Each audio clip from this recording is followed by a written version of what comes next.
यसैगरी यसै समूहकी उपाध्यक्ष उमा गौडेलज्यू हामी समक्ष अहिले हुनुहुन्न, पोहोर पनि उहाँ हुनुहुन्थेन, अहिले पनि संयोगवश उहाँ हुनुहुन्न, त्यही पनि हामीले उहाँलाई सम्झिने कोसिस गर्यौं, उहाँलाई स्मरण गर्न चाहन्छौं हामी सबैले। अहिलेको कार्यक्रममा उहाँ उपस्थित नभए पनि अरू कार्यक्रममा अर्को चोटिको स्थापना दिवस मनाउँदा चाहिँ उहाँ हामीसँग हुनुहोला भन्न चाहन्छु।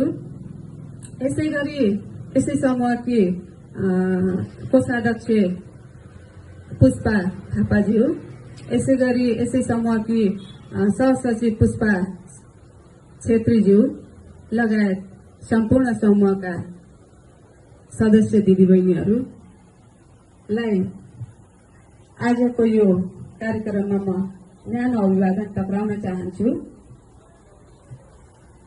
2081 2 महिना 10 गते हाम्रो समूह गठन भएको यही ठाउँमा आज फेरि हामी यही ठाउँमा 2083 2 महिना 10 गते ठ्याक्क 2 वर्ष पूरा गरेर 3 वर्षमा प्रवेश गरेको छ।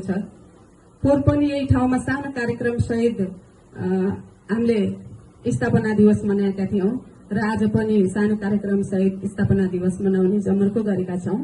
आमासँग स्थापना गरेको दोस्रो वर्ष पूरा गरेर तेस्रो वर्ष सुरु भएको छ। त्यसमा सबैलाई अब तपाईहरुले साथ दिएर आजसम्म 2 वर्ष पूरा कार्यकाल पूरा भएको सबैलाई धन्यवाद दिन चाहन्छु।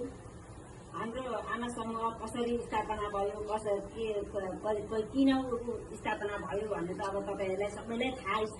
कति संघर्ष गरेर स्थापना भएको हो, कति दुःख गरियो, कति संघर्ष भयो। अब त्यो हजुरहरूलाई भन्न पर्दैन। अब यसैलाई निरन्तर दिनलाई म फेरि पनि आग्रह गर्छु।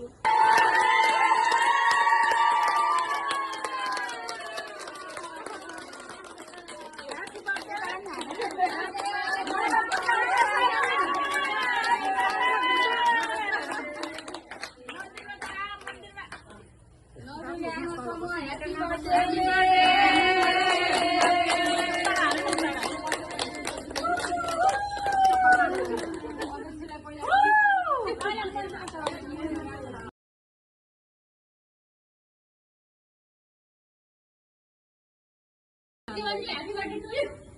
Happy birthday to you. Happy birthday. Happy Ama Samu. Happy New Year. Happy